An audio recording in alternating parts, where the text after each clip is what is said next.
he was like, just don't panic on that, like this is not a place to panic. And I was like, I'm not panicking, I'm fine. And she had blood all over her face, and then I had to tell my friends, I was like, I just stripped a man, and they were like, what?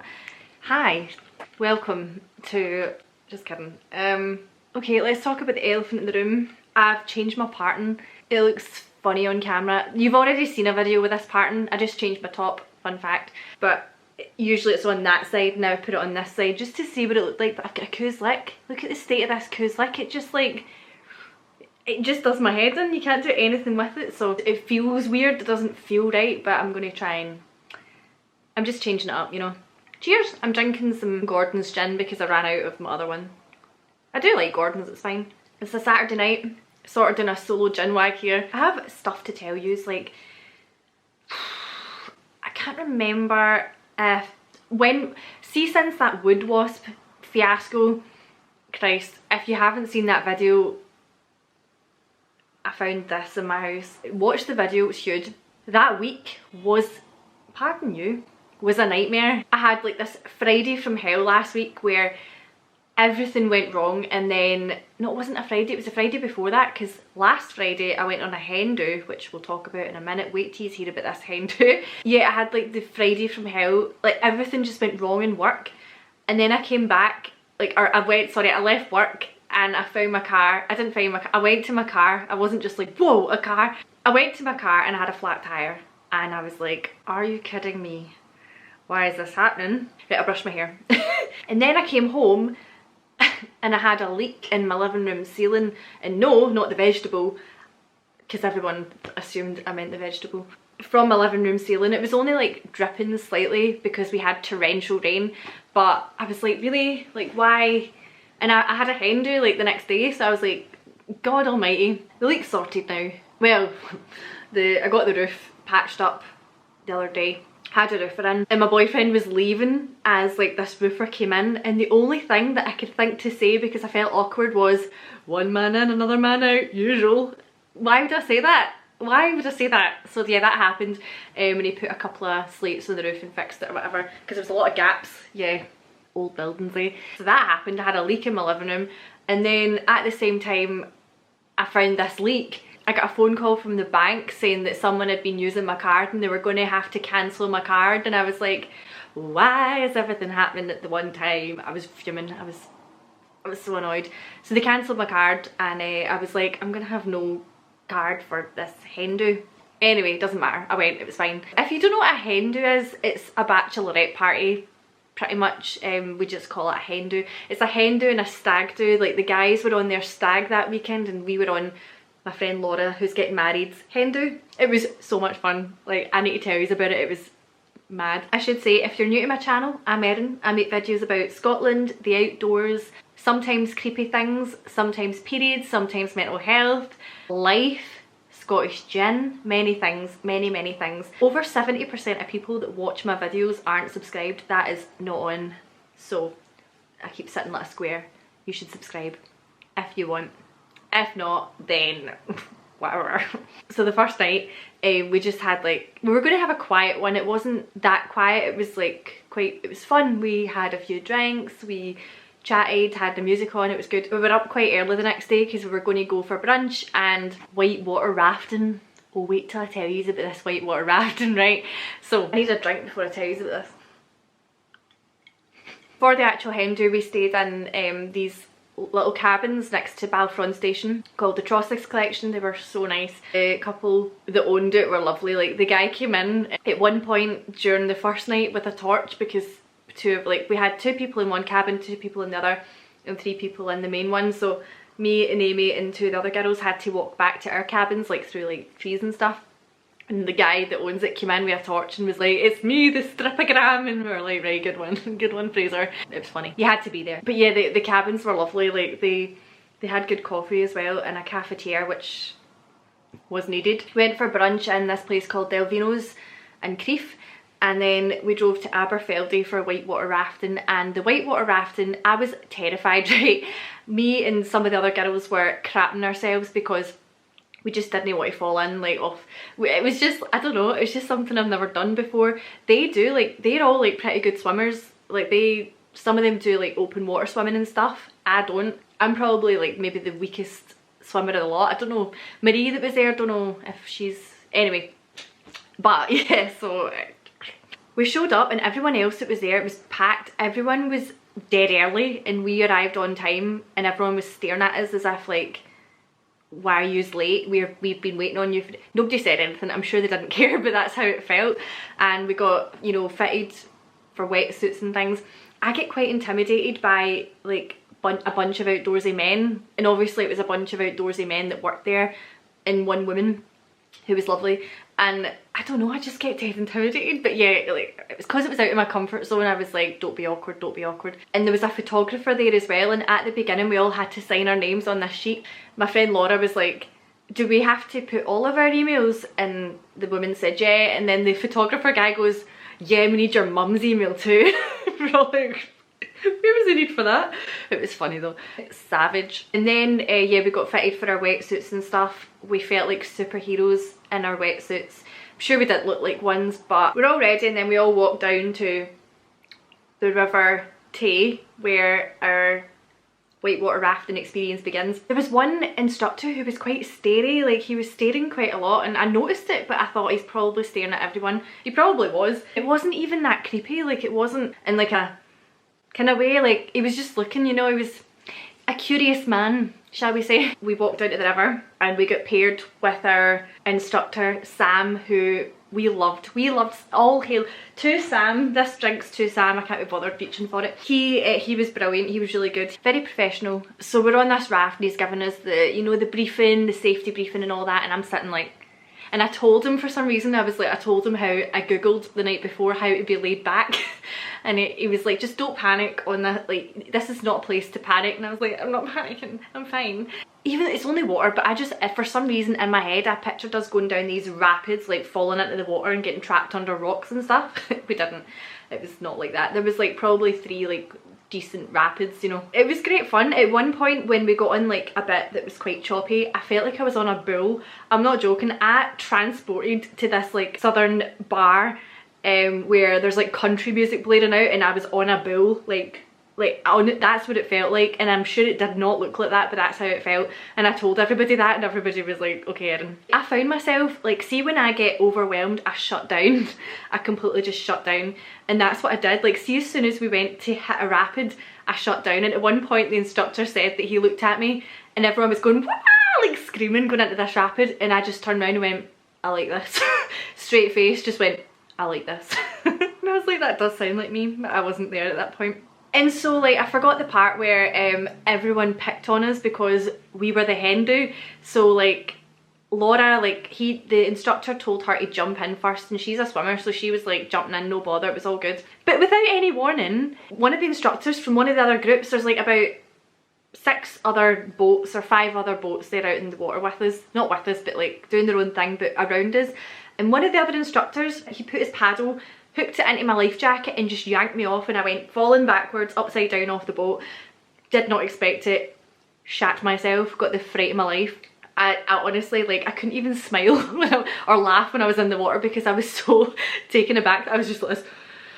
And Amy said that I went chalk white. She said like all the colour drained from my face, and like Sam pulled me back up, but I was totally like just freaked out after that. Like, but it happened like 3 times to all of us, like, cause we were the hen do, they just kept picking on us and we were getting yanked in left, right and centre.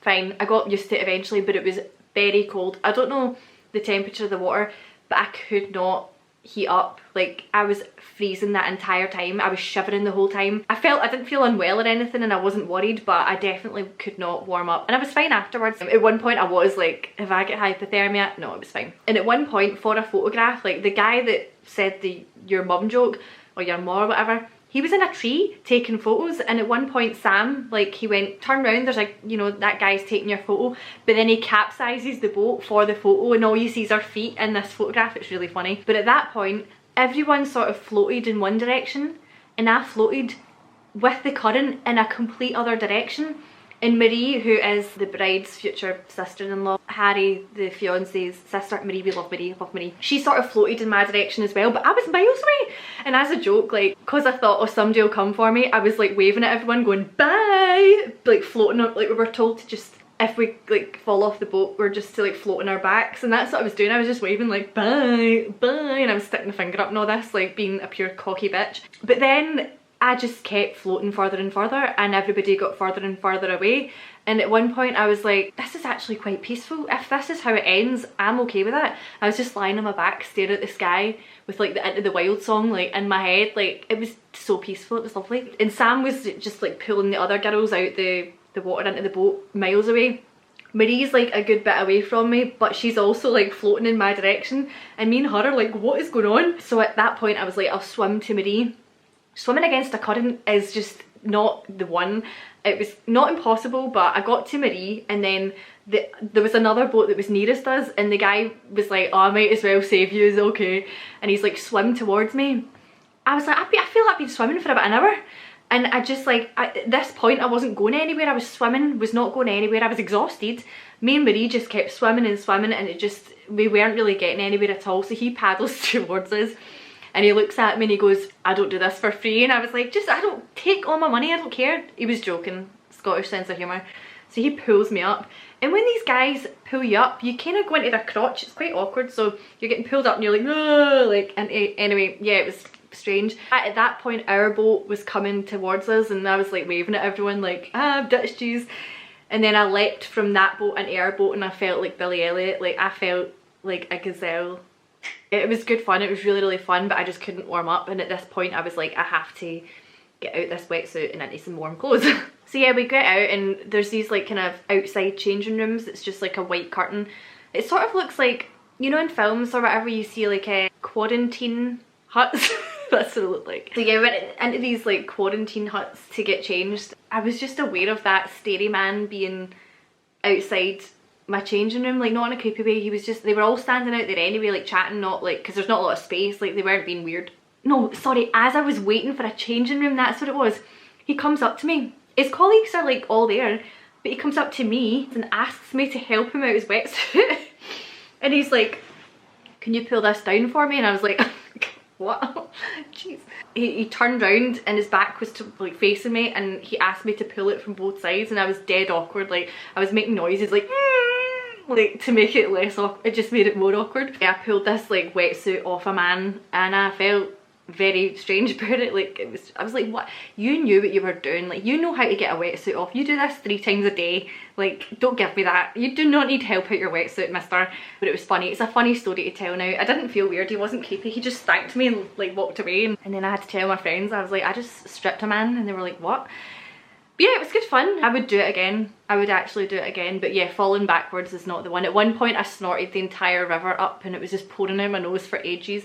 Oh, and at one point, oh god, one of the girls, Nicola, poor Nicola, she fell off the side, or she got pulled off the side of the boat, and we're told like to pull each other up. We dunk them and then pull them up. So I was trying to do that with her, but I was too weak, so I dunked her about 12 times, and then eventually I managed to pull her up, but I didn't realise she was on the boat, so I just kept pulling her, and I was almost strangling her with her life jacket, and she was like, I'm in the boat, I'm in the boat, and I was just like, ah. And at that point everyone was like, Nicola, you're bleeding. And then she's like, oh, and she had blood all over her face. And then it turns out I'd just cut my finger and wiped it on her face. So she's now part of my cult. She doesn't realise yet, but it was horrible. I'm so sorry to anyone that had to come across my blood on that boat. Yeah, I would recommend Splash in Aberfeldy for whitewater rafting. Very good fun. So the whole point of this video was, aside from a catch up, I asked for questions over on Instagram, and I've picked like 5 of them. So the first one is, how is the new place? Does it feel like yours yet? It took me about 7 months. As soon as I moved in, it felt like mine, which is strange, like, because it usually takes me a while to get used to stuff, but it felt like mine immediately. So it's got a good vibe, I like it. Have you ever done any stupid thing and later got embarrassed about it? Do you know me? Obviously not. How tall are you? I'm 5'6", I think. Are your teeth good genetics, or did you have them done? Gorgeous teeth. Thank you. I had braces in high school, train tracks, and then I chewed up my retainer in my sleep. I had a plastic retainer that I had to sleep with, chewed it up, and didn't get a new one. I have a metal retainer on my bottom teeth but never got one on my top teeth, so they all moved, and they moved back to the way they were. So a few years ago now, like 3 or 4 years ago now, I got lingual braces on the back of my teeth. Paid a lot of money for them, and no one ever knew I had braces because they were on the back of my teeth. Would recommend. And yeah, then now they're straight. Someone said, what is your MBTI type if you've taken the quiz? I had to Google this. I had a feeling it was the personality test, and it is. Interesting. I'm an INFPT, emphasis on the T apparently, and it's so accurate. I read the thing and I was like, this is me to a T. What personality type are you? Lid said, what's made you happy lately? Oh, the hen do, stripping a mitt, and I'm just kidding. The hen do, definitely. I needed that. That really cheered me up because I haven't done anything social like that in a long time, and it was desperately needed. Someone said, what do flats cost in Scotland, and do you get dog friendly options? Thanks, Erin. It totally varies. Like, I can't tell you what a flat costs in Scotland because it varies from place to place, size, how old the building is. If you're renting, it's going to be different. Like, some places allow dogs, some places don't. Rent is often dearer than repaying a mortgage, but like, you have to have like a large deposit to save for a mortgage, so like a lot of people rent because they can't afford to pay for a deposit. It's messed up, but it completely depends on a lot of factors. Like, I can't say what a flat will cost in Scotland because it just varies a lot. What is the one thing you'd like to change the most about the world? Probably how unfair everything is. Like, I wish everyone was treated with like respect and decency, and that everyone had money and a roof over their head and enough food to eat and water, and that racism didn't exist and discrimination and, you know, what am I trying to say? I just wish like people were nicer to people and that the world wasn't run by corrupt people. Basically, like, more equality. I've been talking now for far too long, so I think I'm going to leave the video there. I like having, somebody said on the last chatty video that I did that they quite enjoy these chatty videos, or a couple of people said that, which is strange because I always think people aren't going to enjoy this as much. YouTube tends to, if you don't make the same thing, it tends to like not put out your videos. But if you enjoyed this, please interact by giving it a thumbs up. If you haven't yet subscribed, please subscribe. I also have a Patreon page if you're interested. I'll put it here if you want to get involved. Thanks for watching, bye.